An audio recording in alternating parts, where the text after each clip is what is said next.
22 में अपनी बुरी आचरणों की वजह से अपने दिमागी स्तर का कंट्रोल ही खो बैठी थी। फिर महाराज जी अभी कह रहे हैं कि इन्होंने अभी डॉक्टर को दिखाया, उन्होंने बोला है कि नाम जप और ध्यान केंद्रित करो जिससे माइंड वो हो आज्ञा। कैसा बढ़िया डॉक्टर, हम तो दंडवत करते हैं डॉक्टर को जिसने नाम जप बताया। कह रहे पर अभी आज्ञा चक्र पे ध्यान कैसे करें, मतलब आपको इसी चक्कर में मत फंसो।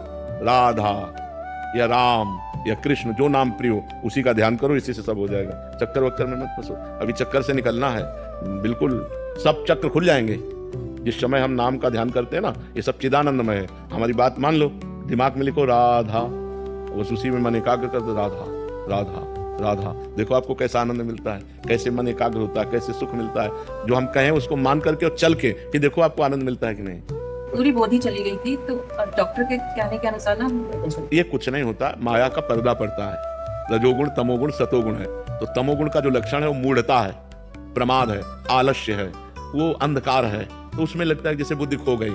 सतोगुण प्रकाश में है, रजोगुण थोड़ा सा ढका हुआ है। जैसे सतोगुणी पुरुष के अंदर जो कामना होती है, जो अन्य वासनाएं होती है, वो ऐसी होती है जैसे दर्पण में मैल, ऐसे करो साफ एकदम। रजोगुण के अंदर जो कामनाएं होती हैं वो ऐसी होती हैं जैसे धुआं, काफी फूंको आग में तो धुआं खत्म, आग प्रज्वलित हो गई। और तमोगुण में होती है जैसे गर्भस्थ शिशु जेर में ढका हुआ, ऐसे उसका ज्ञान होता है। तो हमारी जो बुद्धि है वो तमोगुण में जब चली जाती है तो मूढ़ता छा जाती है, बोले बुद्धि लीन हुआ, बुद्धि काम नहीं कर रही है। और जब हम भजन करते हैं सतोगुण आता है तो बुद्धि प्रवीण हो जाती है। कोई ऐसी दवा नहीं है कि तुम्हारी बुद्धि बढ़ा दे, नहीं है तो सबके सब बुद्धिमाने हो जाते ना भजन के द्वारा। बहुत अच्छा डॉक्टर है, प्रणाम करने योग्य डॉक्टर है जिसने आपको भगवान के नाम जपने की प्रेरणा की। धन्य है कि एक आधुनिक डॉक्टर होते हुए भी वो एक आध्यात्मिक औषधि आपको दे रहा है। जासु नाम भव भेषज हरन घोर त्रैशूल, जो तीनों तापों का नाश करने वाला भगवान का नाम है, वो आपको जपना चाहिए। इसी से आनंद की प्राप्ति होगी। रेणु गौर जी, राधे राधे महाराज जी। महाराज जी मैं आपसे पूछना चाहती हूँ कि कभी किसी की निंदा नहीं करनी चाहिए और ना ही सुननी चाहिए, लेकिन कोई